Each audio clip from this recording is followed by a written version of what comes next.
Cineverb. Hello, welcome to Cineverm, a podcast discussing films in and out of the cinema.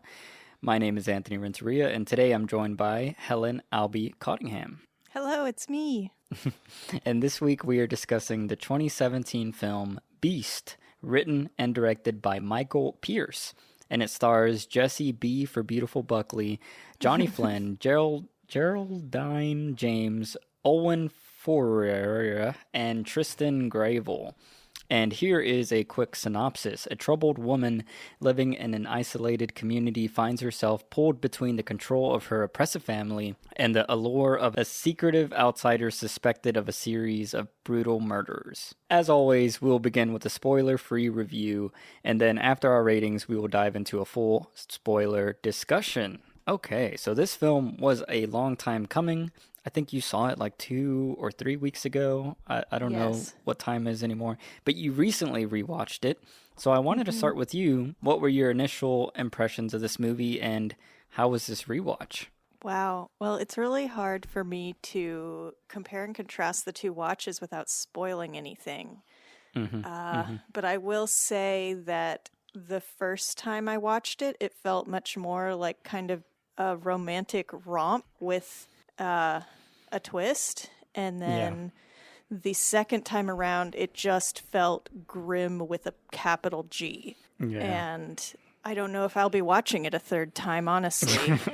But it definitely shook me to my core. I'm glad I picked this movie.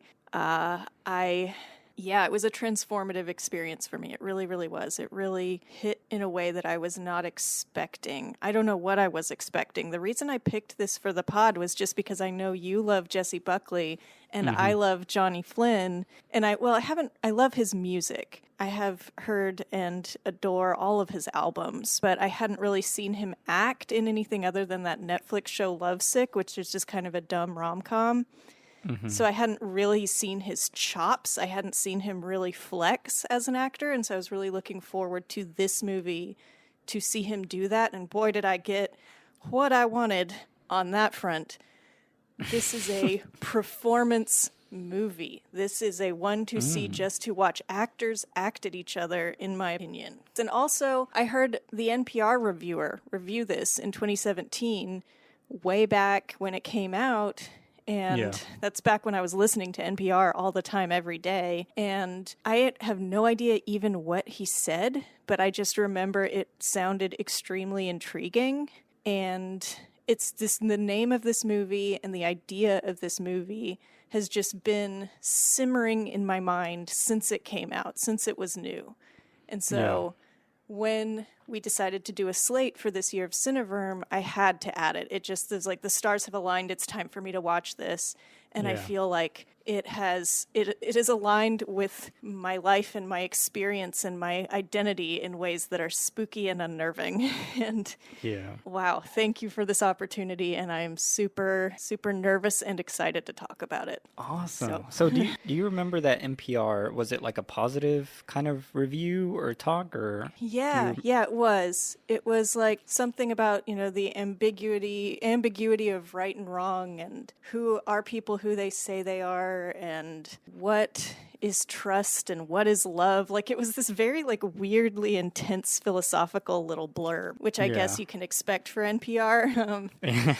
But I've heard that also this movie is not well liked. This is like one of the first movies that I've seen where while watching it, I don't know if it's because maybe I had heard your takes on the movie and how much it impacted you. So while I was watching it, I was thinking about how you experienced it. So it was almost like I was subconsciously trying to experience the movie through your lens. So a lot of my enjoyment comes from that because I can see how, for you or for anyone else, how someone could relate to this movie and the subject matter and the performances and the plot and the mystery and the feelings that the movie covers of a life experience or situation. But there is a part because I mean, like you kind of hinted at before, like there is, I think, not like a super negative take on this movie, but just in general, it is not a hugely positive movie. Like it kind of has been, I wouldn't say forgotten, but it's kind of like just not in the forefront of like any cinema fans,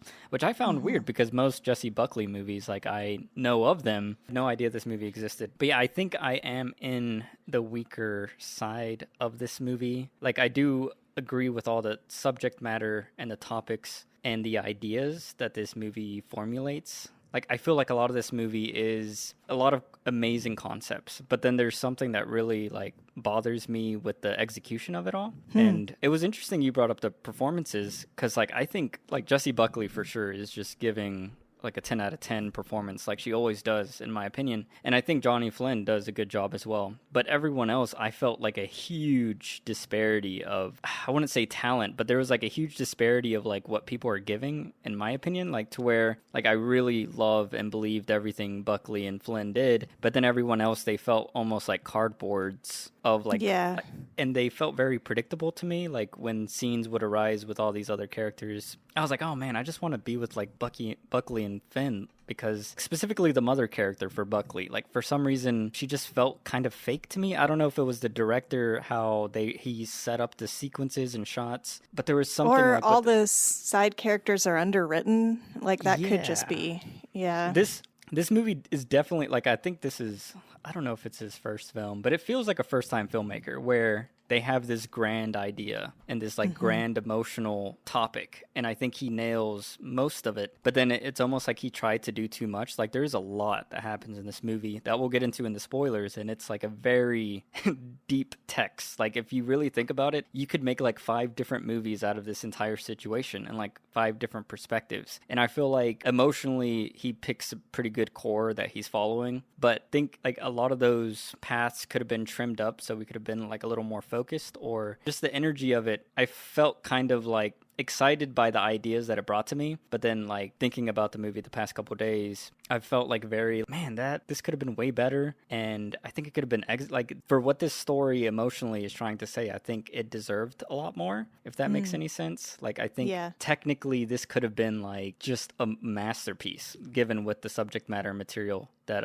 the director's playing with. Yeah, and I think, I don't know if it's just the aesthetics of the movie, this kind of slow, wistful, haunting indie vibe that just like most people flat out find boring, and most people, I mean, that's why this will probably never be a zeitgeisty movie and will remain forgotten. This kind of British Isles, slow, ponderous, deep thoughts, landscapes are the emotions kind of energy that this movie has. And it's just like a very specific style that I happen to vibe with, but I vibe with a lot of styles. My heart is just wide open. I don't know. Yeah.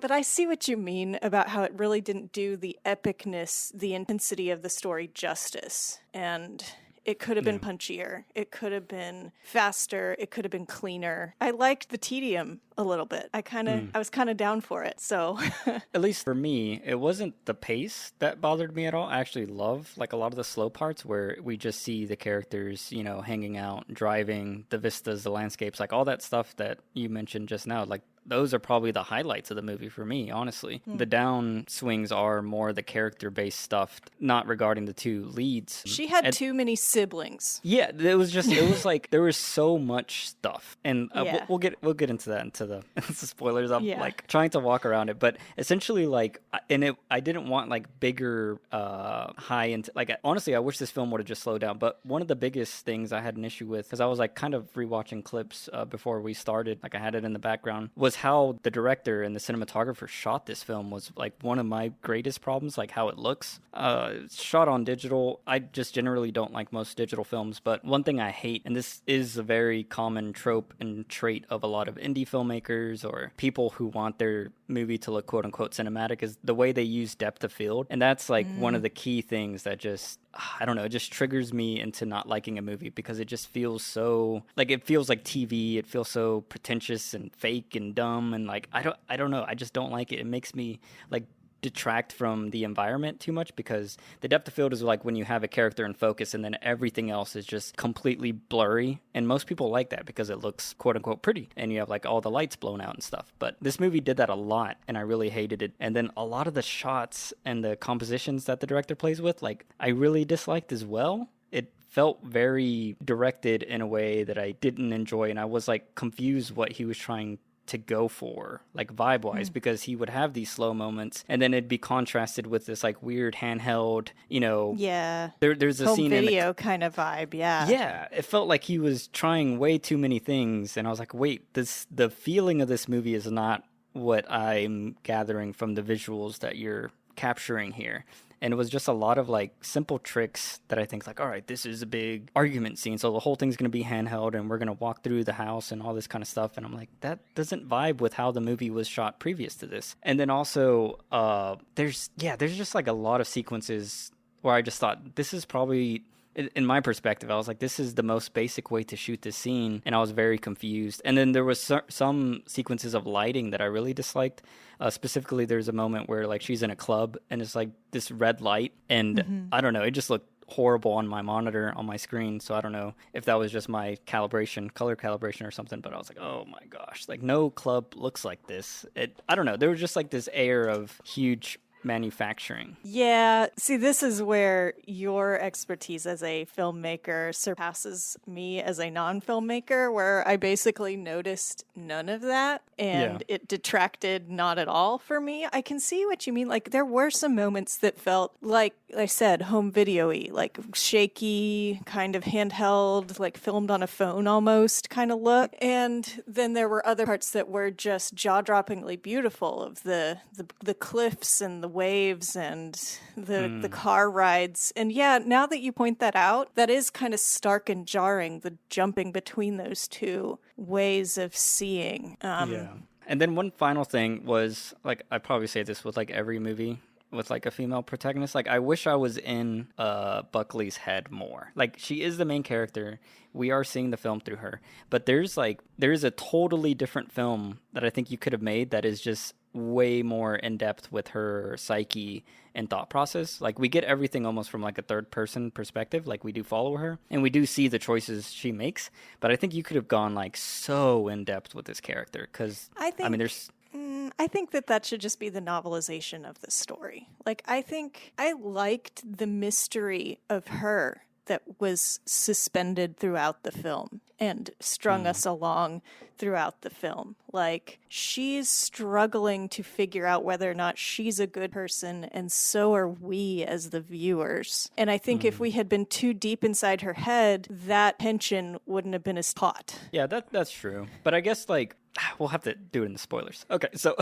let's give our rating so we can get into spoilers. Okay. So what would you give this movie out of 10? I think I'm going to give it a 9. I'm going to give it a 9 because it hit home for me so intensely, emotionally, and it gave me exactly what I wanted, which is I just wanted to see Jesse and Johnny act together, and that, yes, it gave me that. Yes. Yeah. And but yeah, it does. I do have some fairly often major problems with it too, so I can't give it a 10 out of 10, but I feel like I have to give it a 9 just to lift it up as a significant piece of work for this particular stage in my life, and just for my love of Jesse. Like, this movie, like, I've seen you. We didn't record about it, but we watched I'm Thinking of Ending Things, and that was my first Jessie Buckley. Well, my first Jessie Buckley was Lost Daughter, but I hated her in that. Oh, she's so good in that. No, I hated her. But anyway, so I wasn't impressed by her, and then I watched I'm Thinking of Ending Things, and I'm like, okay, I see that she is a good actress, but then I saw this, and I'm like, oh my God, she's my hero. I would die for her. Like, I would take a bullet for this woman now because of this movie. Yeah. Like, I'm obsessed with her just like you now. So that's I'm giving it a 9. Wow. Awesome. Okay, so my review, I will say, because I didn't really mention her previously, but yeah, Jessie Buckley for me is, like, at least in my perspective, and viewers like me who are more technically, watching a movie or get bothered by the things I mentioned, I think the majority of people will have a good time with this movie. like you did, because a lot of the stuff that have annoyances with are very small and nitpicky. But Jessie Buckley, like the performance she gives in this movie is so spectacular, and like it's just like stunning that she always goes for it, and not in like a huge energy kind of way. Like you were saying, the mystery. There's just something about like how she holds her body, holds her face, how she speaks. Like her entire essence is like infused with mystery, I feel like. And like this character and role, I think she brings to life so beautifully. So yeah, if you're a Jessie Buckley fan, like you have to watch this movie, like period, bar none. So out of Buckley's score, I'd probably give it like a not, or I'd give it 8 Jessies out of Buckley's. Or Yeah. eight Jessies out of 10 Buckleys. So it's up there, but I don't think it's her best work in my opinion. But it is very, very good. And then the film itself, because of the technical stuff that I had issues with, and some of the writing stuff, and some other stuff we'll get into in the spoilers, I'd probably give it. I don't know. I don't want to be too mean. So No, go ahead and be mean. It's okay. I think I'm at a 5. Like my emotional reaction was like a 4, because I was kind of upset that the director didn't push the form all the way to accompany the emotional story that I think is potent. So yeah, I'd give it a 5. I think it is pretty average film, but with a stellar performance. Oh, one thing before the spoilers, I just want to say all you girls out there that are obsessed with true crime and listen to true crime podcasts all day long and have a weird fascination with serial killers, like, this movie's for you. This movie is made for you. Okay, there we go. My recommendation. Yeah, I was going to ask you, is there any other people you'd recommend it to? I mean, I would like to warn people that are squeamish about really, really heavy subjects away from this movie. People who have experienced certain types of trauma. I feel like this whole episode needs to have a trigger warning. Like I said, capital G, grim in some ways. Yeah, I mean, people with a strong stomach, but also a lot of patience. Yeah. So this is not an average film goer movie, I don't think. This is not your, blockbuster romp. This is a deep thinking, emotional, thoughtful piece that you go into knowing you're gonna see and think about some things that are hard to process. And if you're down for that, then do it. Because it's beautiful. If you're not, don't. So that is going to conclude our review portion of Beast. So if you don't want to be spoiled, you can pause the podcast now. And while you do that, don't forget to subscribe, rate, review, or comment on what you thought about the film or our takes on it. And you can also follow us on Facebook, Instagram, Twitter, or email us at cineverm@yahoo.com, and visit our website, cineverm.com, for our canon lists and written reviews. And then also check out my YouTube channel, A Lonely Critic, where I do solo reviews. If you're into video game news, check out my podcast, Headset Chat. And if you're into reading, check out my new book podcast, Read, Drink, Talk, where me and my friend drink and read some books. And also, lastly, check out the Movies for Decades podcast, where Helen and her brothers Colin and John discuss films through the decades. Okay, Read, Drink, Talk is so good. But yes, now it is spoiler time. Starting from the beginning of the movie, I really liked her little monologue about killer whales. And that is the only moment we get where we're inside of her head. And that stood out to me last night watching it, because I have seen the whole movie and I know that we never get her first person perspective again for the rest of the movie. And I was like, why did they do this? Why did they introduce her mind in the beginning and then never go in again? And that kind of bothered me. But it was also such a beautiful foreshadow of the whole thing. Some killer whales will try to escape so much that they destroy all their teeth. These violent creatures that will do anything not to be trapped anymore. And she said she was obsessed with them as a child. And that tells you so much about her and what the rest of the movie's going to be, and it sets such an interesting tone. But then, it is kind of an awkward writing choice to then never go into that again. I don't know. What do you think about that? Yeah, I totally forgot about that. Yeah, I thought it was a cool choice. Now that you're bringing it back up, that is some cool foreshadowing.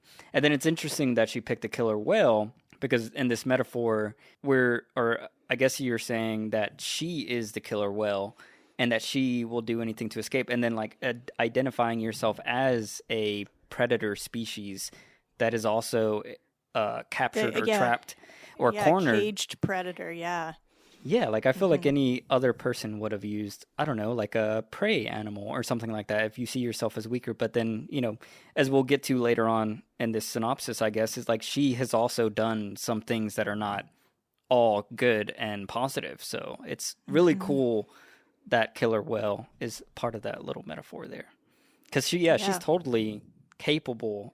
I mean, she is a very capable person, as we see by the end of the film. And yeah, that is fucking awesome. I did not think about that. Yeah, you should rewatch that little intro at her birthday party with her narrative, her little monologue. It's very good. See, But yeah, I and do think so this film would have gotten better on a rewatch for me now that yeah. I don't know, man. I don't know. It was It was rough this second time. okay. Like I was like, I can't believe I loved this as much. Like for a second, I was like, I can't recommend this to anyone Yeah. because the murders going on in the background of this movie, somehow it went completely over my head and I did not process at all that they were children, that they were teenagers. Yeah. And I didn't notice that at all. I thought they were adults the first time I watched the movie. Yeah. See that I missed, yeah. And the fact that they are children is just too much. It's too many gross, nasty layers. Like this guy, Johnny Flynn's killing all of them. This guy is not just a sociopath with such out of control anger that he gets mad and kills his exes, but he's a pedophile. Yeah. And that's too much. That's unnecessary. That is a dark, nasty layer that I somehow mercifully spared myself from somehow. It wasn't prominent enough in the writing that I noticed it the first time. And then it's all I could think about last night while watching it. I was like, wait a minute, I missed that she was 16. That's fucked. Turn the movie off. Oh my God. Yeah. So The it movie- almost I maybe should take it down from a 9 to an 8 because of that, honestly. The movie that is something that I noticed was like, okay, so this is like one of my big problems with the movie is like the management of tone, like for what this guy does, like you just mentioned, and the way the movie shows all this is very, I guess, because we're seeing it from Buckley's character's perspective, but then again, like I see her performance-wise processing it way more intensely than I think the film is showing us to process it. Because like when you watch a movie of this kind of depth and despair and disgustingness with children being literally raped and killed and buried, you expect the David Fincher kind of movie. You expect just dripping dread. Like you don't want to watch this, and this is gross. And it's showing you visually this is gross. But with this film, there's a lot of beauty in it with a character that is not beautiful at all. He's a disgusting Monster, piece of shit. yeah. Monster. And contrasting those two elements really puts me in a weird headspace.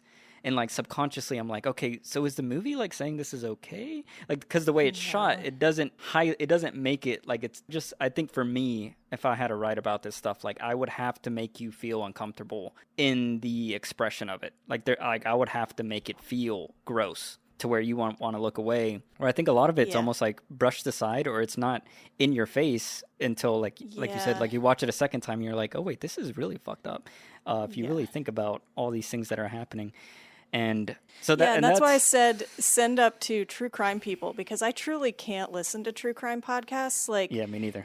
All the rape and murder for hours and like people chopping up bodies and disposing of them. Like it just puts me in such a miserable headspace. I'm like depressed for weeks after listening to a true crime pod. Like I can't do it. But somehow these people things love are that shit. Extremely popular. Like They people have love it. kind of a sick fascination with like how are humans capable of this and why. And so like I think this movie taps into that and that weird societal kind of glorification. Like why are these so popular? Why so the thing that doesn't make sense to me about this movie also doesn't make sense to me about the world. Yeah. So but I just feel like it was a much better movie when I somehow like had some kind of mental immune system where I believed that the women he was murdering were adults. First time I watched it, and I just was ugly crying at the end and just like, most beautiful movie I've ever seen, oh my God. And then my brain skipped that they were children. Yes. And if they were adults, if it was to be remade or rewritten so that they were adults, it would be a better movie, I think. In my perspective, the problem isn't that they were children. It's the like I spoke of earlier, like the way it's like it should have been way grosser since they were children. Yeah. I think this is like the other problem I had with the movie is like this is a very extreme metaphor for someone getting out of a toxic relationship of someone who's alive. Like we talked about Midsommar, being a breakup movie that you didn't agree with for the aspects that you spoke of, and this is kind of like a breakup movie in the same sort of way, but with this horrible, disgusting rapist. And I'm like, oh, that's a little far. I feel like you could have got this metaphor with a trimming down of that thing, because again, the tone doesn't match the despair of what this man is causing. So I think that could have been trimmed down. And it feels like the filmmaker just wanted to go extreme. Like I can see someone being like, not only is he killing women, they're children, and not only he's like raping them and he's burying them alive and he's cutting them up into pieces. Like it felt like how you're saying, like a true crime podcast. Like I've tried to listen to some of them, and it just like every episode gets deeper and deeper into the psyche of the killer and like the grossness. And it's like, and then he thought about this, and then isn't it fascinating how his mind works? Like it feels like the podcast itself is becoming in love with this like fucking evil person. And this movie kind of gave me those like weird vibes. And I don't think it was like really needed for the metaphor. Like I think you could have could have been like just normal killing, and it would have been regular average killing. Yeah, like 6 out of 10 killing, not this fucking craziness. Yeah, you brought up Midsommar, and this is exactly what I wanted Midsommar to be. I felt like that ending sequence. I was like, I felt like I took a deep breath and I exhaled, and I was like, Helen loved that moment. Yes, I did that when I was weeping. My guy, I was weeping. And I curled up in a ball and I cried myself to sleep because it was such an expression. I guess I'm a vengeful person, and that's something I need to address about myself. And I like stories that make me feel it and give me an outlet for it. Yeah. And I didn't really believe the revenge in Midsommar was warranted. It's like this movie flipped. It's like the relationship was not that bad to me, and it didn't warrant the horrific punishment that the guy received. And in this movie, it was horrific how bad the relationship and the person was, and it did warrant what happened to him, but it should have been grosser and worse even than that. But still, it gave me that extremely cathartic release of like, here's this person who is disgusting and deserves to die, and here's this woman choosing to end it and end him. And the problem I had with Midsommar was like, I was like, why is she grieving so much that she's literally puking to see him sleep with someone else when I don't believe that they're in love at all? Whereas this movie, you really feel it. Like their sex scenes and their scenes together are so sweet. Like you believe that she really loves him, and it really is ripping her apart to find out these things about him. And it's excruciating. It's emotionally excruciating for her, and you feel every drop of that pain. So, yeah, again, like I like when movies make me feel it and make me believe it. Don't just say, and they're a couple, so that means they're in love, because couples are always in love. No, they're not. Sorry. No, they're not. But like, show me that they're in love, and this movie did. And it made the breakup metaphor just 1,000% more powerful. And again, all the murder wasn't necessary for that powerful metaphor. But that's for the true crime junkies, I guess. I don't know. Well, small defense to Midsommar about the relationship thing. I think I've been thinking about it a lot since that episode. I think Midsommar is more, it's not about someone being in love with someone else. It's about someone like not wanting to let someone go because that's all they have. So like, I think that ties in with her, spoiler for Midsommar, skip forward 10 seconds, but her sister committing suicide and killing her family, and then her only having this douchey boyfriend left. It's like when you feel like you can't leave someone because it would be worse without him, even though it is bad with him. And then this movie, like you're saying, is totally a huge expression of the feeling of loving someone that is toxic, but you feel so good with them and around them that you don't want that to be true. So it's almost like this denial, hope, and then that it covers that feeling so perfectly, this movie. Just to talk about the sex scenes briefly, because I thought this was hilarious. I had to cover my eyes during one of the sequences because it was just too. I mean, I don't know if people know or realize how much I love Jessie Buckley, but I felt gross. I was like, I can't see Jessie Buckley like this. Like, yeah, like I am being a pervert right now. I can't, and I couldn't breathe. My heart was racing. And it just kept going on. And then, like, later in the movie, there's another one. And I'm like, oh, my God. And it just happened out of nowhere. So, yeah. Yeah. No, it was so sweet, though. Like, I kind of hate sex scenes in movies when it just feels voyeuristic and it is just like, and now a porno in the middle of the movie. But this just felt like these two people just loving on each other. Like, felt really, And I mean, they're both very attractive and good actors, so they could act like they were really, really in love really effectively. Yes. But yeah, I could dig into that for the rest of the pod, that feeling of her struggling both with herself and with her relationship at the same time, and the two intertwining and unwinding and raveling back up and unraveling again, and like so relatable, like how you are with the person you think you deserve. And she is so torn up with guilt about this girl she stabbed in the face when she was 13. Also, damn, she stabbed someone in the face when she was 13. And that's on her Tinder profile. Beware, I stabbed someone in the face when I was 13. Yeah. I feel real bad about it. Yeah. And so she's like, wonders if she's a sociopath. She's terrified that she is a sociopath. And so she can kind of tell that he is. And it makes her feel weirdly safe and seen. And she feels like she deserves to be with a sociopath. She deserves to be with a bad person because she is a bad person. Yeah. And no one in her life has given her the benefit of the doubt. Her mother is another thing about the side characters. I was thinking about this today. This is a movie entirely populated with villains. There are no non-villains. And so every different person is a different flavor, a different aspect of villain. Like, the sister is just selfish, the brother is just negligent, the mother is just a tyrant, the dad is just absent.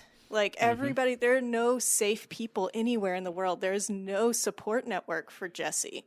And she feels she's surrounded by these oppressive people that are regulating her every move, trying to regulate her emotions for her, telling her she is scary and she is bad. It's just this like claustrophobic, like, are there no safe people in the world feeling that I also kind of relate to. I mean, my family is wonderful and I have a good support network, but sometimes you just feel like all the advice you're getting is just not jiving with how you feel in your heart. And it's a desperate feeling. One thing about that this film beautifully captures, just to add on, like how, like, all these people think they are her support network, but they're not actually thinking about her or thinking about her interests or anything really about her. Like, the brother character is like this detective. And like the way he talks to her. And that's not the brother. That's not the brother. He has a crush on her. That's a family friend. Oh, is it? Oh my God. Yeah. The whole time I thought it was a brother. Oh. No. Well, that guy. Okay, that totally Cliff. makes sense why he's such a douche. Wow. Yeah. Yeah. Okay. Well, I guess specifically with the mom then, like, she thinks like she's protecting her by, like, you got to not be around this guy. You got to do this. You got to do that. Like, there's that early scene where she goes out with the drive with him, and then she leaves a younger girl with her dad or uncle or something. Yeah, her dad who has dementia. Yeah. And they're super mad at her for doing that because there's a killer on the loose. What are you doing?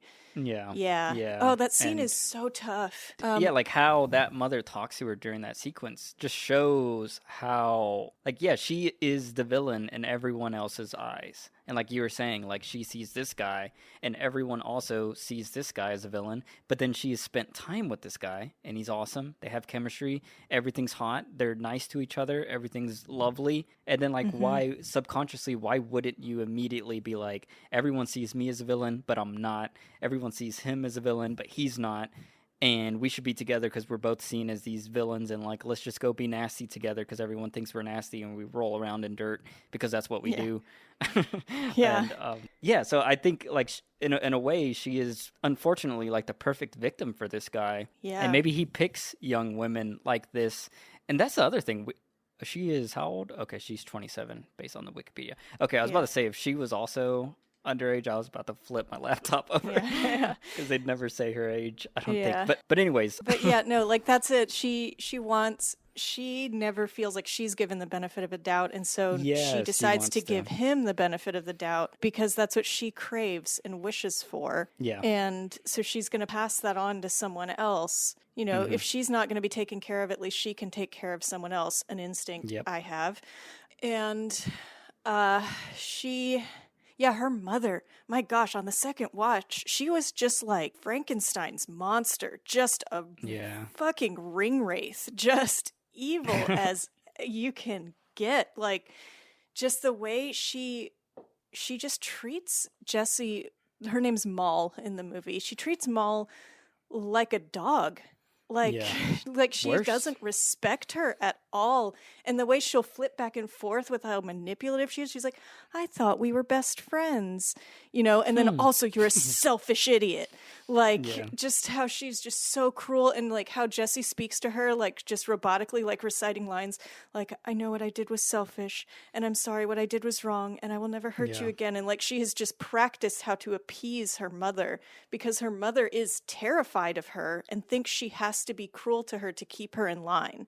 And her mother also kind of hates her because the vibe you get from this family, they go to the country club, they have all white furniture, and this girl who stabbed someone is a stain, you know? And that was something that I thought was really poignant about the birthday party in the beginning, was how the sister, you know, is at first toasting to her sister, and that's so sweet. We love you, Moll. You're so reliable, because she can't do anything else but be home because her mother won't let her go anywhere. So of course she's reliable, whatever. But and then she's like, and also I'm having twins, and it's just, oh, get the champagne, and like that look on Jesse's face where it's like, my birthday doesn't warrant champagne, but my sister who's pregnant and can't even drink it warrants champagne. Like, what the fuck? And then that's when she leaves the party, because of course she does. Like, her sister's the golden child. She's like dog shit in her family, and she hates it. And and my gosh, he is so empowering from the second she meets him, like, to her, because of the way he just shows up at the house and with no fear and not impressed at all by the status of her family, and just kind of sitting there at the table like, get off of my land, you know, I'm descended from Norman kings, like, just, and how he's like immediately just has no respect for them. And like, that would be a huge red flag for me if someone was to meet my family and be extremely disrespectful. But I love my family. But for her, that is like the sexiest thing she has ever seen. Oh my God. There was one sequence where he is fixing the what is it, like a seat bench outside in the backyard. Yeah, the bench. Walks in, mud on his shoes, like you mentioned, this house lights is a immaculate. Cigarette. Lights a cigarette in front of her with a dad there, child there, and like just her, I mean, a testament to Jessie Buckley. But I was like, she's about to like eat this man alive. Yeah, like, she's about to rip this man's clothes off. Yeah, like she is the beast. She is about to be a beast. And gosh, that was stunning to see. Because I thought it was gross. I was like, why are you lighting a cigarette in here? But for her, it's red the flag. sexiest thing in the world. Yeah. Yeah, huge red flag. You do not light a cigarette in the house, period. I think it's gross to smoke indoors in any Yeah. context, but that's controversial and judgmental, but whatever. It's gross. I think cigarettes are gross. So like that would turn me off, but it turns her on, and I understand. Like it's not one of Yeah. those movies where like a girl falls for a bad boy and you're like, what do you see in him? Why are you so stupid? The whole movie, I believe what she sees in him. And I think that's a really difficult thing to pull off. And this is honestly maybe the only movie I've seen that pulls it off this well. Like I've never understood the appeal of the bad boy until this movie. And it's because of her family. Yeah, the dynamic of having a shitty family, but also just in my opinion, like how she delivers every single stare and look. Yes. Like, I mean, just to jump forward a little bit, like their first love scene in the woods, and she's walking up to him, and I was like, I'm gonna preemptively close my eyes because I see it in her face. And I've never seen a performance that's so, like, it honestly kind of reminded me of, like, you know, the 90s or whatever. They had the, like, I forgot what the genre is called, but, you know, the, like, sexy drama thriller films or whatever of that time period. And those all felt, like, from a male gaze, kind of gross and whatever, sensual. Like soap operas? Yeah. And this felt very real and raw in a way that I had never seen before. Like, I had never seen a woman be so, like, I'm going to get what I want in her own way, and I felt like her performance was that, like, all the way through the end. And God, yeah, Jessie Buckley. Yeah, perfection. I would die for her. I would take a bullet for her. And so that whole thing with him and how that moment where he's like, I don't think that you should apologize for your mother. Like, God, she's wished someone would say that to her her whole life. The way he looks at her and says, you're a good person, Maul. No one's ever said that to her before. It means the world to her. And the scene I loved the country club scene where she stands up and toasts and says, for everything my family's done for me, I forgive you. Like, just stick that knife right in there. Like, he knows that they're about to get kicked out because he's wearing jeans, and she thinks that's so stupid, and she's so sick of this whole society. Yeah, black jeans, but it's still jeans. So they get kicked out of the country club, and she's just like hated this world she's lived in her whole life so much, and here's this guy who's saving her from it, and he's, you know, and he's fun and he's interesting and he's wild and he smells amazing, apparently. Well, he smells like trash, but to her, it's amazing. Yeah, he smells like an animal. Like, I can smell that sweat the way they talk about it in this movie. Like, you can smell him a mile off, you know? Like, he's like one of those guys that never wears deodorant and is also always dirty, so he smells like dirt and sweat all the time. And she's like so into it. Like, she's licking his fingers. Like, you can just imagine she's just like sucking the dirt out from under his fingers. Like, it's so visceral, this movie. Yeah. It's so raw. She's so desperate for that wildness. Yeah, and he taught her the skills she needed to escape him. He taught her the disregard for cultural norms, and he taught her to kill with that rabbit scene. Oh, I hated that scene. I absolutely hated that scene. That was the worst scene in the movie for me. Really? Yeah, because I was like, why are you going to kill this bunny? Like, that was probably the one scene that I was like, They're tasty? But why? Dinner? Like, she didn't want to kill it. And then, like, even when she shot it and it didn't die, and then she had to bash its little head in. And I don't know, like, it didn't feel like a positive thing for her. No, but the look on her face at the end, she was like, wow, I am capable of that. And it is okay. It's just a rabbit, and we're going to take it home and eat it now. And that's just the circle of life. There are people that, like, had to go outside and kill a chicken for dinner every single night of their life. And, like, killing animals is just not a big deal to people that are more rural. And it's always, like, shocking and horrifying for city people. And I guess I'm one of those people, and I love animals. And, like, yes, that scene was disturbing, but she needed to learn that about herself so that she could then kill him later. And that moment of on the second watch, that look on her face after she bashes the rabbit's head in, where she's like, wow, I'm okay and I'm still me. Huh, that didn't change me. Okay. She learned something about herself. And I think it gave her the confidence to take matters into her own hands at the end. And it's Yeah. cool that he taught her to do that. He gave her the skills to eliminate him because he needed to be eliminated. Just going into that whole struggle she has with like trying to work out whether or not he's the monster, and the struggle that the movie has, where it's like, we have spent this time kind of being convinced that he's charming and he's hot and he treats her well, and yeah, people don't like him because he's lower class, and so they're just being classist, but he's not a bad person. And first watch, I kind of believed he didn't do it. I totally felt that. Yeah, and she believed that he didn't do it. She was so relieved. She cried and cried on the floor. She was so relieved. And she was like, the struggle she goes through in this movie, I guess, is again testament to her acting. The way she goes back and forth and she's terrified and she's like, he wasn't at the club with me that night. I am lying for him, but it's okay because he is innocent. It's just so painful how it's like that classic told 1,000 times, story as old as time thing, where it's like, no, he's different with me. No, he is a good guy. You don't know him like I know him. Thing that so many women go through. And this is just, dialed up to past 11, broke the knob off, like too extreme. He's actually a murdering pedophile, which is too much. But still, that metaphor really, really rings true. I'd like more movies that kind of examine it in such a nuanced, visceral way, where she's just like, but I am so happy with him. I'm the happiest I've ever been. I'm the safest I've ever felt. I'm seen for who I am, and I'm loved for who I am for the first time in my life. How can this be wrong? How can I be a bad person for risking everything for this person? Then when she really starts to solve it on her own, because the law enforcement's not solving it, they pin it on an immigrant, like awful racists, like cops always do. And it doesn't sit right with her, rightly. And yeah, she just starts to put it together. And the like throwing up on the bus was so intense, where she's like doing her little tour guide job, and she just gets so nauseous she has to run off the bus. That's like the throwing up in Midsommar, but it felt like a reason to throw up.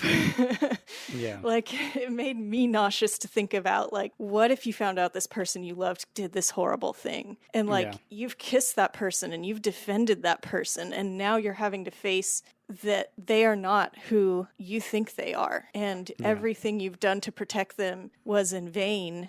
And it's just, it's so raw how she went to the funeral, even though everyone hated that she was at the funeral, and that she hugged the mom, even though everyone advised her not to, because she felt so bad and she felt so disturbed by the situation, and the screaming at the skinheads that were chasing her to her car, and just like this small woman who's just at her wit's end, just screaming, and they back off. Like, my God, that was so real and so intense. And then the like coup de grace of her burying herself in the grave where they found the girl, and stuffing the actual dirt in her mouth. Like, she is going to lay there and she is going to feel it and she is going to taste it.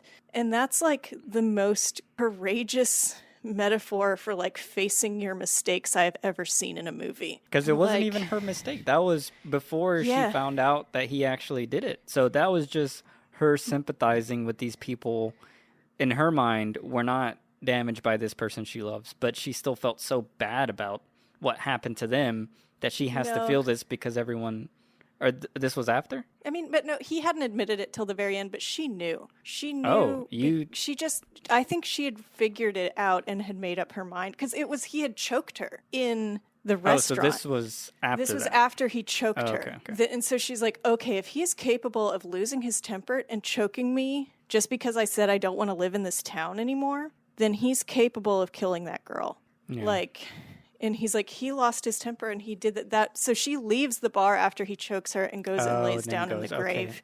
Okay. Yeah, and that is just like, a cowardly person would just pretend it didn't happen and not think about it. But to face the reality of the situation with that much openness, it's a metaphor, and it's kind of a ham-fisted metaphor, but it's also just so beautiful. The moon and the dirt, and her her going out clubbing dress, and she has the same dirt smear across her mouth that she had after they first had sex. it came full circle. Like, she realizes he's a monster, and that's it. That's when she does the next day, that she takes him out to dinner, and she had a whole plan. She was like, I've got to say whatever I can think to say to get him to admit it, and then once he admits it, I've got to kill him. Like, that's, I think, what the eye twitch was at dinner that she didn't have for any other point in the movie. Again, amazing acting, where she's just like, I'm prepared to love you more than any person has ever loved anyone, and her eyes just fighting to stay open. And yeah, and then when he says, they were nothing to me, my God. Great acting on his part. How do you deliver that line as an actor? I don't know. Yeah. But it's just it just all got me so emotionally. Like, it was such a ride. This movie is such a ride. And I feel like I've just been rambling and ranting and describing the scene, but like the journey she goes on to unpack how she feels about him. I've never seen it done like this in any other movie. I've never seen it before, and it cut me to the core. Yeah, it is very thorough. I can let you talk now. Oh. Yeah, it is very thorough in that way. I was going to ask you some specific moments of the film. So to begin with, I was going to ask you about the sequence right at the beginning where, you know, she's potentially about to she's getting sexually harassed, and potentially worse, but then he fires warning shot at this guy. He throws a rock at the guy's head. Oh, and the guy, and it hits him, and the guy's like, and he sees that he has a gun, and he's still kind of trying to bow up. He's like, you know how to use that, and then he just shoots it in the ground. Like, fuck yeah, I do, asshole. Like, but yeah, what did you think about that whole sequence and how that initial meeting happened, like with him with the gun? And then I guess, like, knowing the narrative of the film, like, do you think he knew, like, wait, do I kill this girl and do what I've done to the other women? No. Or was he thinking? This is the thing about him, that I don't think that he ever had a plan to kill anybody from the beginning. I think he thought initially that he was in love with all these people because, like, the investigator who's been following these cases in the interrogation scene is like, he can't love you, he doesn't know how. But, like, he doesn't know that because he only lives in his own head, and he thinks he loves, but really he just wants to possess people. And yeah, I think that just showed his weird internal logic. Like, he had just come back from murdering a girl, but then he sees a girl getting assaulted, and he feels a need to protect her because he just doesn't see the two things as the same. He's like, the girl I just killed deserved it because she went on a date with the Portuguese man, but, you know, she slighted me. But this girl that's getting assaulted is innocent. So she deserves to be protected. Like, it just shows that he has, like, some kind of sick internal logic. And yeah, and seeing it for the first time, I kind of held that moment up as, like, he couldn't have been the guy. And I think the character, also holds that moment up as he couldn't have been the guy because he saw me getting attacked and he protected me.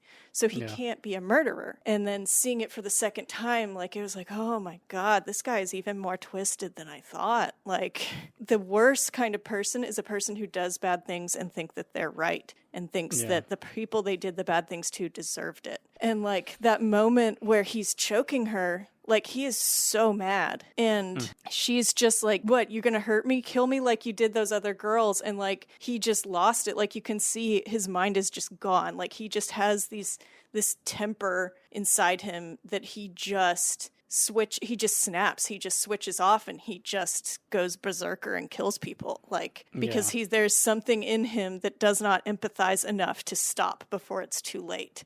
Like, and but then again, like, he was, like, fighting those people that were bullying the Portuguese man in another scene. Like, again, he has this internal logic where he thinks he's a good person. That's part of what convinces her that he's a good person, because she believes his narrative about himself. Because, like, how, you know, you want to take people at their word. It's a basic human thing. A person describes themselves to you, and you want to believe them. Yeah, like, that, my internal headcanon of how he thinks is, like, he actually fell in love with these women or whatever and had relationships. And then it was when they were about to leave or they said something mean to him or whatever, that's when he would commit the act of violence. And I think it was more like he was obviously, like, abused. Like, I can't remember how much backstory he gives on himself, but it's obvious he has, like, very deep internal issues mentally at processing someone leaving or being challenged in an emotional way. Like, the first scene where we see him explode, where he's, like, driving the car like crazily and like seemingly wanting to drive off the cliff. And I Yeah. forgot what the question was, but like I don't even think she asked him if he did it, but I can't No, remember. yet she just said that she was interrogated about him. The police Yeah. wanted to talk to me about you, and he says, you were talking about me behind my back. That's what he Yeah. was mad about. Like, Yeah. just some totally irrational, childish, like, why is that the thing you're mad about, dude?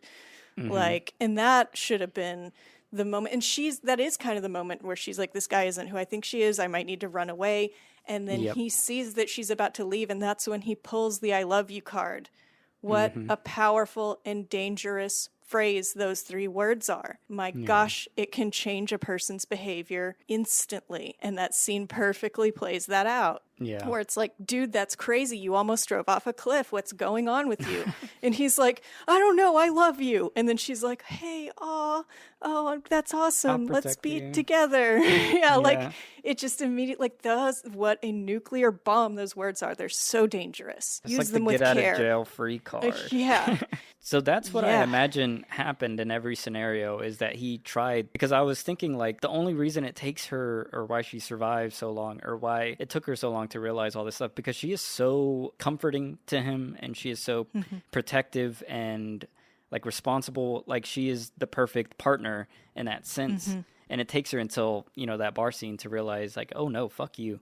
But Yeah. I just imagine all the other women that he had been with, maybe they had that, like, let's say driving off a cliff and then he pulled the I love you card and then they're like, no, fuck you. You're a fucking psychopath. Like Yeah. that. It would have Which, escalated. again, it would make And then so much more sense if all his previous victims were adults. But anyway, continue. Yeah, very true. But yeah, then I guess I was going to ask you like when she realizes from the other guy that wants to be her boyfriend or whatever, he tells her about how he was with a 14-year-old, I think. Yeah, 14-year-old and was accused of sexually assaulting her. Like, what did you think about that whole part? Like, in my head, I was like, okay, leave this guy, obviously. Like, this is, Yeah. like, this is I think, proven. yeah. I mean, and with Maul, like, I think she was just thinking, this guy's in love with me and he's jealous and he will just pull his little cop card and pull out his little file to scare me off of him, and I'm not going to be scared off of him. Like, that was the beginning of their relationship. That was right after they had only had sex once. Like, and she was just like, fuck all this. Like, I hate you. I don't respect you. You've been like after me since we were kids. Like, I get this energy that he's like always had a crush on her. And her mom likes him and encourages him. And she just tolerates him and has no interest in him and never has. You know what I dislike about you most? Your smell. Boom. Anyway, yeah, so she's just like, whatever, Cliff, you just have a crush on me and you're just trying your damnedest to scare me off and I'm actually happy and I'm with him and you need to get over it. Like, I think she just wasn't even registering what he was saying. And like when she asked Johnny Flynn Pascal about it, he was like, it was consensual. I was 18 and she was 14 and it wasn't like that. I didn't assault her, And then she believed him because it was the beginning of their relationship. It's like, okay, you were 18, okay. Like it was just all very unfortunate. So But again, like it makes sense internally to the movie. It wasn't a movie where it wasn't a moment where I was flipping the tables and being like, girl, run away. What are you doing? Which I do with these bad relationship movies where again, like it made sense internally to the character that she would disregard that information. Because at least Maul is well written. Like say what you will about the side characters, but at least she is to me, maybe it's the performance, but also she just seems like a stone cold, like locked box, consistent character. So off of that, what did you, to jump forward to the cop, I think you called one of them a potato-faced cop. Yeah. That interrogation sequence, what did you think about that whole thing and everything that was revealed there? And then also, like, this is one thing I dislike about Maul, is like, why did she have to lie? Like, I get protecting him, but like, you don't have to fabricate anything. Like, I think that is a line that you're crossing if you're purposely creating a lie to protect someone. Like, I think it's like... So what did you think about all that stuff? Yeah, I mean, it made sense to me. I mean, he would have had no alibi. She was his alibi. Like, if she had said, I didn't meet him at the club, I met him in the morning, then that would mean that they have no idea where he was during the night of the murder. And it would have broken the case open. And she knew that. So she had to lie to protect him. But I mean, then And it's she up was to so it's she was up so to confident. If you are a person's only alibi, like it's really bad to change your story. Like yeah. Well, that, especially, and she loved him. Like at that point, she was not convinced, and I think that's the first real crack in her whole psyche is seeing those pictures that the woman shows her of the girl oh yeah. in the dirt, and those are the images that are playing over and over in her head on the bus when she runs out and throws up.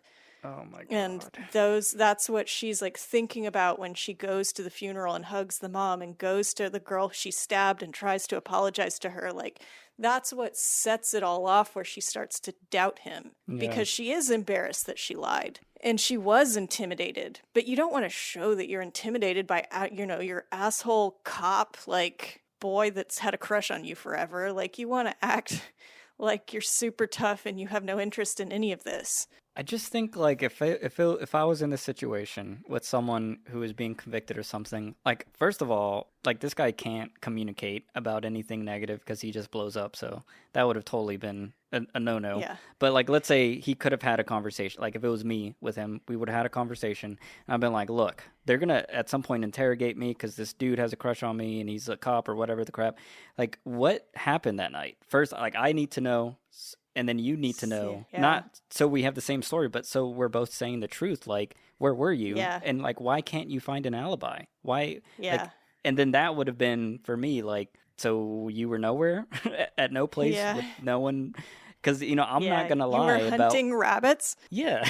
Yeah, no, and that makes sense. Like, but again, like she is definitely not me in that way. Like, I never would have dated this guy. I never would have even accepted a ride from him. Like, I mean, I have a good family and a good support network. But like, yeah, it makes sense. Again, it's consistent for her character. But of course, it is infuriating as a sane person or as a relatively safe person to watch. One other thing that kind of bothers me because and I mean this isn't a negative to the film, but just like in the story itself, like I'm like, damn, that really fucking sucks. So they end up convicting is it the Portuguese guy or something? Yeah, yeah. A foreigner. He gets like convicted because DNA matches, or I forgot what the hell they said. Something about something. Yeah, she had his DNA on her, and he said that he went on a date with her, and I think that he actually did. I think that she went on a date with that guy, and I think that's what made Pascal kill her. Was he felt slighted and cheated on. And so, yeah, that poor guy, like maybe it could have been this whole other sweet Romeo and Juliet romance where it's like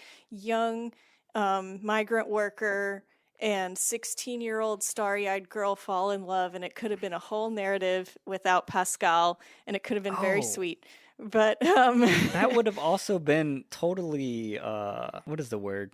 That guy would have been a predator too. Yeah, I mean, unless he was actually a teenager. Unless he was actually a teenager. True. Like, they don't say some his migrant age. workers are teenagers, right? Like, it could have been fine. Yeah, I don't know.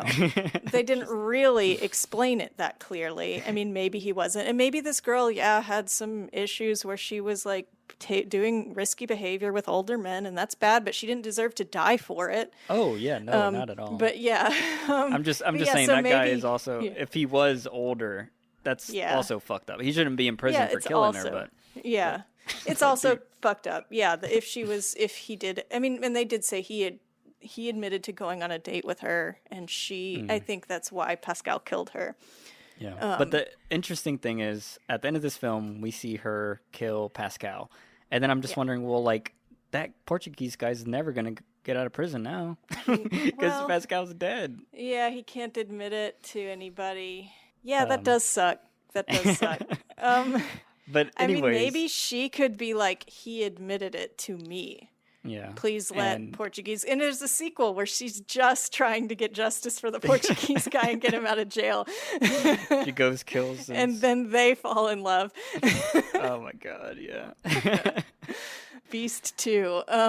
So we have to talk about that scene in more detail. Like, what did you think? You kind of talked about the restaurant scene where she finally gets it out of him. I was going to say, I noticed something weird in his, like, personality. Like, once he admitted that he did this horrible act, he almost like smiling. Yeah, he almost like devolved into a child, like a man-child. Like, did you notice like how he was smiling and smirking and kind of like, like I don't. There was Yeah. like the real him came out, and like the whole Yeah. movie, he's like this stone faced guy. But something I noticed, I don't know if this is just the actor or the person in real life, but the way he walks, I found very weird. Like there was a scene where they're at the whatever park parade, and he goes to defend some other guy. The way he walks is so strange to me, like very uptight and like constricted. Like I don't know, he just walked like someone.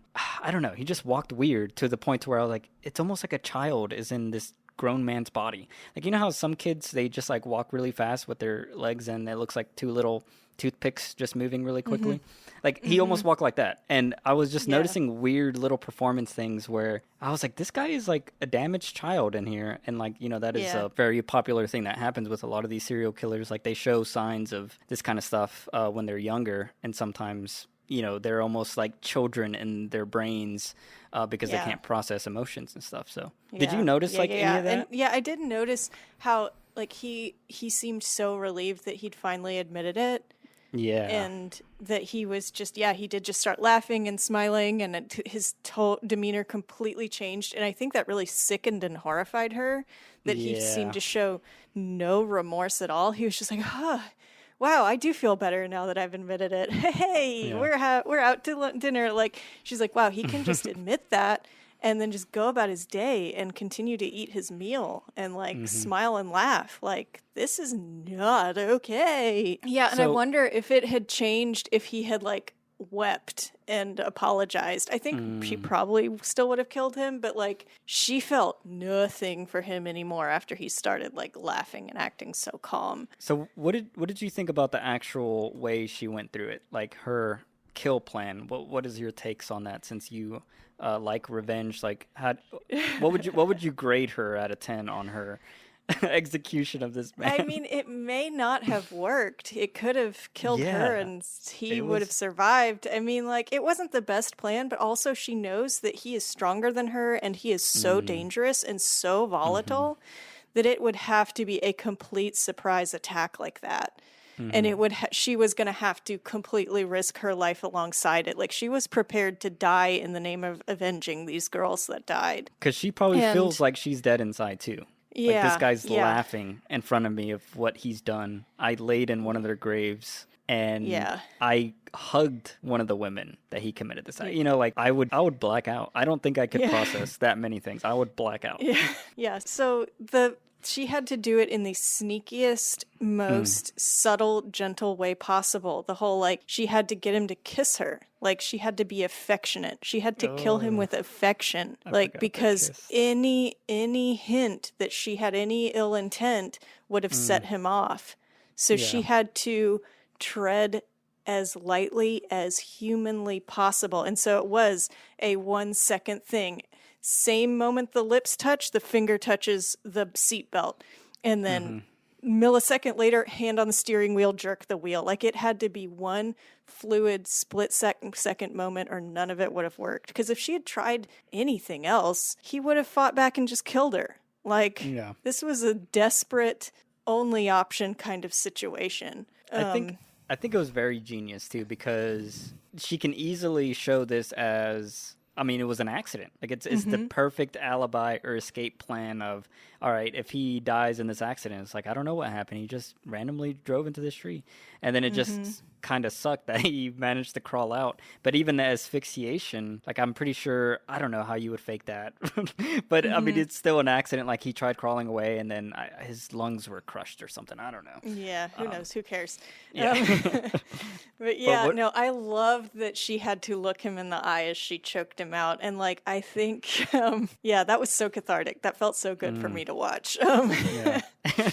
Just like, here is this, like, as a, you know, I don't know this about true crime listeners and avid people, but kind of in me, I have this little bit of a, I wish I could do something. I wish I could personally stop these people. Yeah. And so to watch her get to strangle a serial killer, yes, we all wish we could strangle a serial killer deep down Yeah. in our souls. That's like, I think why Dexter was so popular. Like, Oh my God, I hate. Well, I've never seen the show. But so just I've seen like one episode. Random story. I came up with, well, I have a story about a serial killer who only kills serial killers. And I wrote that like it was probably like middle school or something. But anyways, I forgot when Dexter came out, but it came out like as I started feeling comfortable sharing this story around with people, and everyone was like, God. "Oh, it's Dexter," and I'm like, "What the fuck is Dexter?" And of course, the show became a huge hit. And yeah, so every time I hear Dexter, I just cringe because like I have a better version of the story. I'm so sorry. I'd love to read it because I don't really like the show. But yeah, gosh, I just said that out loud. My friend Ben is never going to speak to me again. It's like his favorite show. I'm sorry, Ben. Anyway. But I love that you said that because I feel that too. And like that little character I wrote back in the day was that feeling is like, imagine if you knew someone did this stuff and they got away with it, you know, and they were just living their life doing this atrocious act. And you just turn on the news and you can see horrible acts that other people have committed on other people. And then our judicial system isn't the best. I mean, it's probably not the worst either, but like there's still cracks where some people leave unscathed and unpunished. And there is that, I don't know if it's toxic or not. It probably is. But like there is a deep, like primal sensation of why isn't this person getting what they deserve? And yeah, I totally agree. I love seeing that in movies. I love writing that in stories because it's something I don't think I would actually do in person or in human life, but it does feel like this huge cathartic release of... It feels so good to watch it. Yeah. Yeah. Which makes the true crime stuff make no sense because like all these people, like either they got away with it or, you know, they were captured and they brag about it. Like, I don't know. It's like a complete opposite feeling. Yeah. Oh, and I want to talk about the beast of it all, the hair in her neck and the journey, the self-discovery journey she goes on. Yeah. Which again, I related to, where she feels like she's a bad person and she's struggling with all this guilt she feels. She has so many regrets. I've never done any kind of truly terrible thing. I just feel like I've been mean to people and I feel guilty about it. But, you know, people struggle with guilt. It's one of the problems with being a human. People have regrets, but like it's, again, very heightened because this is a movie. Yeah. And she just is terrified that she's a bad person, that she's the person her mother thinks she is. Yeah. And she's terrified that she maybe is actually a sociopath and she doesn't know. Like, this poor girl, take her to a psychologist, for Christ's sake. Get her a diagnosis. Like, have a professional tell her she's not crazy. Because she's, like, in so much torment and turmoil the whole movie about whether or not she's crazy and whether or not she's bad. She sees what a real sociopath looks like and realizes she's not one. And that moment where she's choking him and he's like, wait, but we're the same. And she's like, no, we're not. Because that's when she knows, she finally believes in herself in like this really corny way. It's like, I am not a sociopath and I am not a bad person and I am doing the right thing. And I always have. Like, yes, she shouldn't have stabbed that girl in middle school. She, or high school. I don't know how grades work. I was homeschooled. She's like, I shouldn't have stabbed that girl. Again, she was homeschooled in this movie. Oh, yeah. There's a line about homeschooling. When he was like, oh, you're one of those super bright homeschool kids. You could do anything. Like, I was like, yeah, me. That's me. But yeah. Where she, that was like a weird Australian accent. I'm so sorry. Anyways, where is so afraid that she's a bad person and she's not a sociopath and she's not like him and she knows she's not like him. And I forgot where I was going. Yeah, because she fixes and she tries to atone for everything. Like a real sociopath, like how him revealing that he killed these women was laughing, joking, smiling. I feel good now. Where when she realizes that something she did hurt somebody, she feels internal guilt and she wants to fix it. And she is an active proponent of, I need to apologize. Even when she went to that clothing store, like she was trying her best to apologize. I mean, it went horribly, but like she went there from an internal good place, and I think that's what differentiates her from... She has an anger problem. She does need to work on that in herself, but she doesn't have to hate herself about it anymore. This is like kind of a movie that's also a metaphor about embracing your own flaws and finding useful outlets for them. Yeah, she's an angry person and she's a vengeful person, but she finally found a way to use that for good. And like everyone can turn their flaws into positives with, work and introspection and humility and all the good stuff that you do. She goes on that journey in this movie, and like, yeah, she feels awful that she stabbed that girl. She regrets it forever, for the rest of her life. And like, she admits it was because she wanted revenge. That girl wasn't bullying her. She was just angry at her. Like, she has anger, and she knows she has anger, but she harnesses it. Mm-hmm. She chooses how she is going to apply it from now on. And like, that look at the camera at the end is like, I am in control of myself and I know who I am now. Like, and I was like, yes, you do. And me too, maybe. Like, it was weirdly so empowering. Anyway. Moral of the story, if we all just kill one serial killer, the world, the world would be a better place. Oh, God. Yeah, I mean, obviously don't kill someone. That's never a good way to harness your anger. But like, like, take a boxing class or something. Like, there's, martial arts, great way to harness your anger. Like, go for it. Learn defense. I don't know. Like, but yeah, there's that way she decides not to pull the hair out of her neck before she goes to kill him, before she goes out to dinner. Like, she's like, I accept the animal inside myself. I accept and respect that I am a beast. No. Okay, I was about to ask you what you thought of the title. So you brought it full circle. Yeah.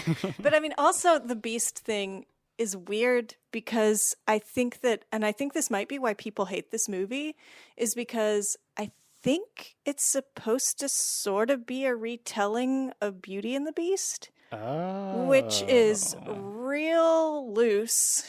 And I think it detracts from the movie to approach it that way. But I think if you go in expecting this to be a modern retelling of Beauty and the Beast, then you will be disappointed and frustrated by it. But it's so weird, like how visceral, like the yellow dress is just like the yellow dress from the cartoon, kind of. It is. I'm looking at the movie poster, and it's totally giving me. So I forgot to mention this in the review part, but just looking at the poster, like when we saw it at Second and Charles, I immediately thought he was going to be a werewolf or some kind of animal, like an actual beast. Yeah. And then throughout the whole movie, I'm like, all right, he's an actual werewolf and he's killing people or whatever. Or like there is a werewolf out there and that's the real thing killing these women. And no, it's not that. And I was kind of disappointed. And like the title was kind of misleading. But yeah, now that you say that, yeah, I totally see the tones, especially with him being the beast. But isn't like a huge part of Beauty and the Beast is that he isn't evil, that he is just so this totally screws up that whole metaphor. Yeah. And also, but I mean, that movie's also kind of about Stockholm Syndrome, where you like fall in love with your captor, like, and he's never really captures her. Like, it's always consensual. She chooses to be with him. He's never at any point like possessing her in that way that in Beauty and the Beast it is. Like, she's literally a prisoner of the beast in Beauty and the Beast. And it's kind of weird and gross that she falls in love with him. And I'm kind of not a big fan of that fairy tale. I'm a Cinderella stan. Don't like the Disney one, but I like every other version. I have a whole thing about Cinderella that's not for here and now. But so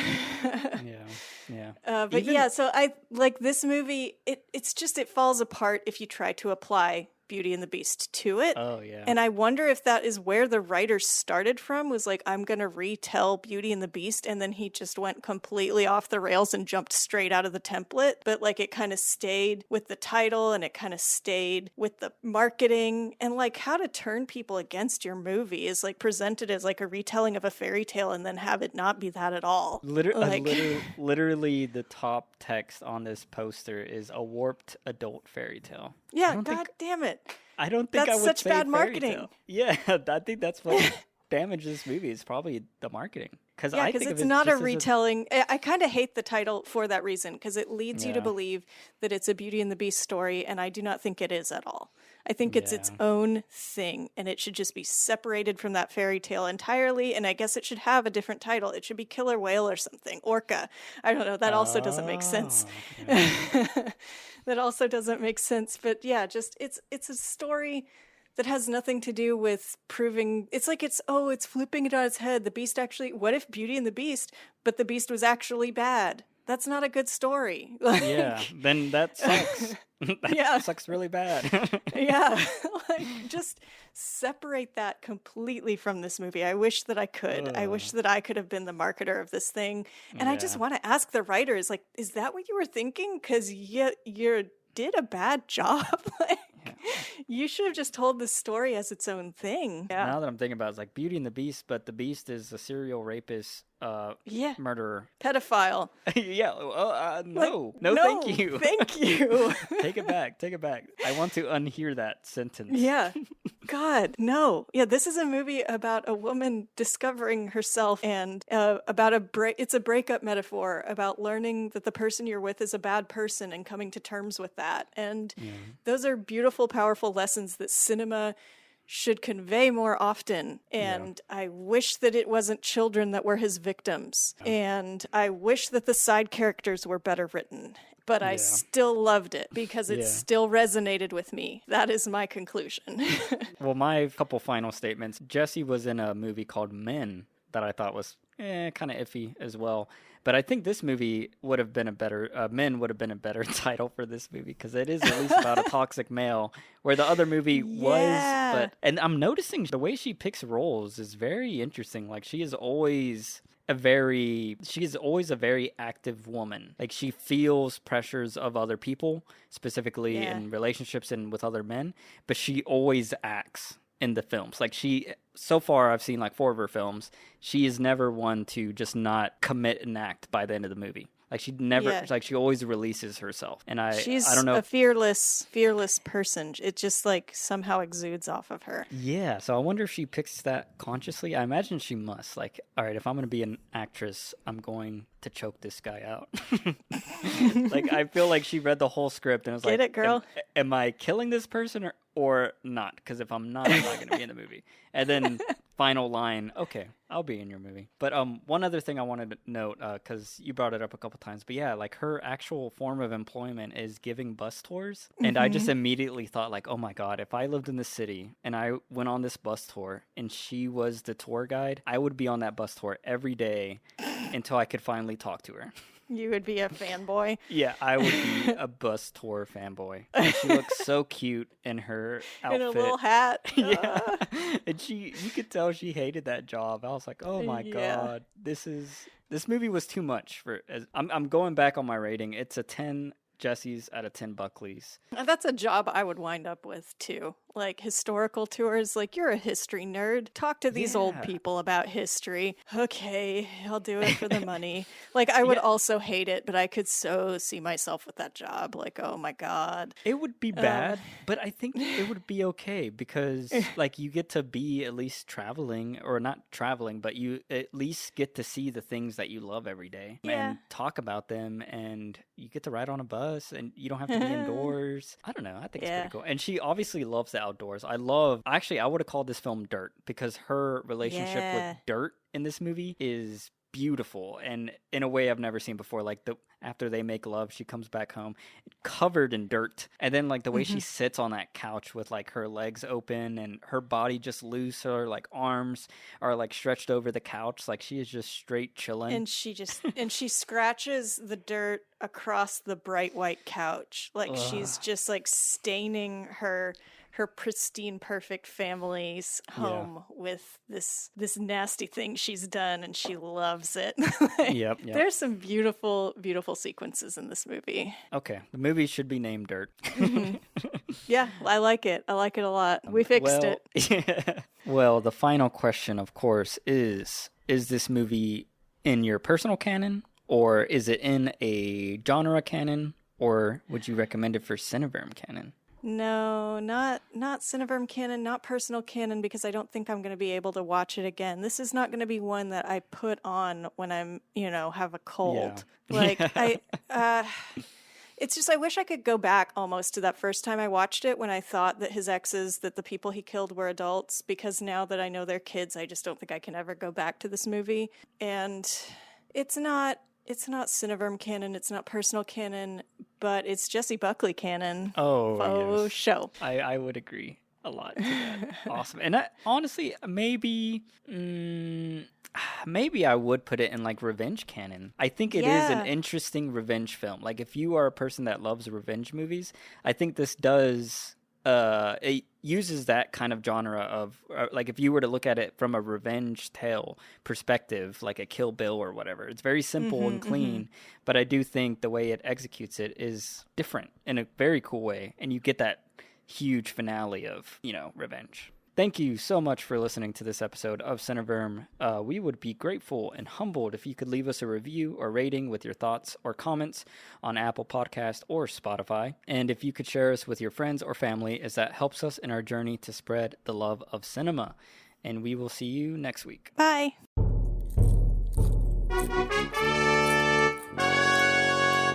Cineverse.